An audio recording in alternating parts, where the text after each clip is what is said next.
So in 2022, the most number of smartphones have launched under 25,000.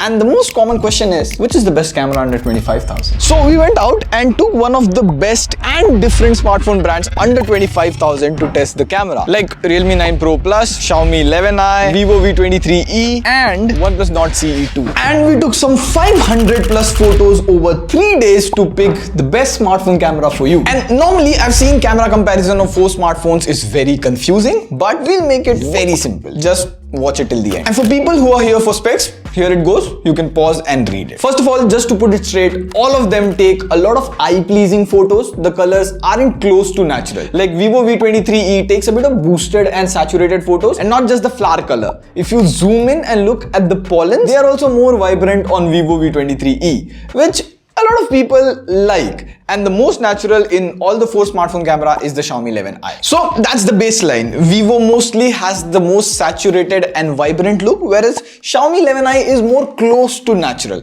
Another thing is, since all of these phones have different sensor size, so we tried our best to take the same photos, but the bigger the sensor, the harder it is to focus close. So in this photo, both Xiaomi 11i and Realme 9 Pro Plus can't get that close to the sunflower because both of them have a big 50 megapixel and 108 megapixel main sensor. So here this is the Vivo V23e and Realme 9 Pro Plus, and now you can see the remote is in focus in the Vivo V23e, and on the same level, if I bring up the Realme 9 Pro Plus, you can see it does not focus, and there is also a message saying move further. See, same length, same level. The Vivo V23e can focus, whereas the Realme 9 Pro Plus says move further away. Because generally for all smartphones, the smaller the sensor is, the closer it can get to focus on a subject. But this big sensor also has advantage. Like have a look at this book. We'll zoom in 100% to Omar, and the book texture, overall sharpness is better on Realme 9 Pro Plus and Xiaomi 11i due to the bigger sensor. But overall, Realme 9 Pro Plus wins when you talk HDR. And we took this photo purposely in front of bright sunlight. Like at times, even flagship smartphone fail in such photos, but we wanted to check which smartphone camera can do the best job. And even if you zoom into Manu's face, you see light control, HDR, exposure is better managed on Realme 9 Pro Plus. And overall, in some 500 plus photos that we took, in most occasions, I saw Realme 9 Pro Plus had the better light control on the face, better HDR, but others also do a decent job for the price. And we always talk about photo quality, but people rarely talk about camera experience, like the app experience. Like see here, how quickly can you open the camera app? Like here, I can quickly just swipe right and open the camera. It's quite helpful if you can open the camera app quickly because you don't miss the moment you want to shoot. And another part of camera experience is how quickly you can click photos. So Realme 9 Pro Plus and Xiaomi 11i have the same MediaTek 920 powerful processor. So here I can just quickly tap on the shutter button and keep on clicking photos, which is really good. Now, it's not like everything is nice with the Realme 9 Pro Plus. Like for portrait mode photos, see here, edge detection in portrait mode is the same on all the phones, but the blur on Realme 9 Pro Plus looked a bit more unnatural. Like it has lot of blur. Realme should tone it down a bit. And Realme 9 Pro Plus also had a lot of controversy on OIS in videos. First of all, the OIS does work in videos. We did a video here to explain everything. You should watch that. But overall, all phones had the same stabilization. They can shoot 4K 30 FPS, and Vivo V23e can only do 1080p 60 FPS.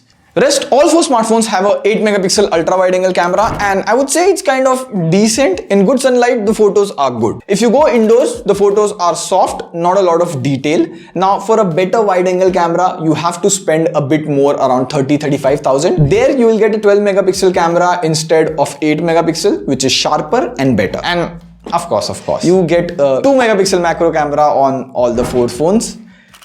And what to talk about? Ignore it like everyone does. Yes, but what can't be ignored is the selfie camera. Vivo V23e is the only one with a 44 megapixel camera. So it should have the best selfie camera, right? Well, mostly Vivo phones are known for their selfie camera. However, sometimes the Vivo V23e looked overexposed. Looks like the MediaTek 810 cannot handle the 44 megapixel selfie camera. And you get plenty of other camera features on all the phones, like you have 1080p slow-mo videos on all these phones. Also, you get this dual video vlog mode. Vivo V23e also comes with a lot of filters and light effects. You can use them in portrait photos, normal photos. Those do look really cool, like personally. Also, Realme 9 Pro Plus has that street photography mode where everything is in focus but the background is in motion. Like, have a look at this Manu's picture where he is in perfect focus, but the vehicles in the background are still in motion. But what's more important than all of these mode is low light photos. Like, the more money you pay, the better low light photos you should be able to take. And in low light night conditions, the Realme 9 Pro Plus takes sharper and brighter photos due to the OIS and the bigger sensor. So that OIS does come handy in low light photos, and the bigger sensor also helps in videos in low light. Like, Realme 9 Pro Plus is the least grainy out of all.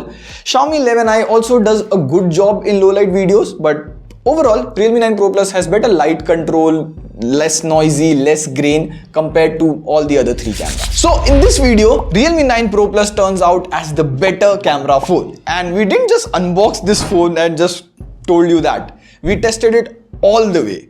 And it has a really good mixture of good camera sensor and good camera processing software, which shows. And I would pick Xiaomi 11i and Vivo V23e as the second best camera phone. And for OnePlus Nord CE2, it is an average camera smartphone, but you should wait for the Nord CE2 Lite to make a better decision. Also, I noticed that this year, due to smartphone price increase, you have to at least spend 25,000 now to get a good camera phone compared to 20,000 last year. So smartphones are getting expensive. Now, of course, camera is just one aspect of smartphones, and you also have to check other aspects as well. You can watch this video here for a better comparison of smartphones under 25,000. On that note, this is Pradeep signing off. See you pretty soon. Pew pew.